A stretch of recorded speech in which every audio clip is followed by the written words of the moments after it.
اللهم صل وسلم وبارك على محمد وعلى آل محمد رسولنا النبي الأمي المبعوث رحمة للعالمين خاتم الأنبياء والمرسلين نور هذه الأمة وضياؤها وشفيعنا يوم اللهم صل وسلم وبارك على محمد وعلى آل محمد رسولنا النبي الأمي المبعوث رحمة للعالمين خاتم الأنبياء والمرسلين نور هذه الأمة وضياؤها.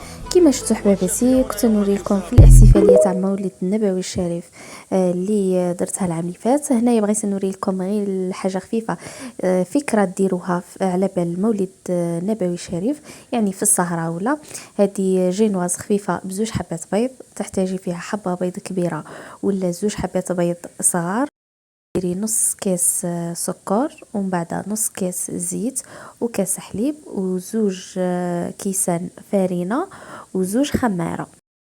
وبالك شفتوا الوصفه تاع المادلين كيفاش خلطتها؟ كيما هاك تتخلط هاد الوصفه، يعني بالتدريج. هذه هي، ومن بعد قصيتها بالسيرسو ومن بعد شربتها شويه بالسيرو ومن بعد درت لاشونتي في طبقه ومن بعد زدت طبقه وشربتها شويه ودرت لها لاشونتي، جات فيها بنه تهبل ما شاء الله.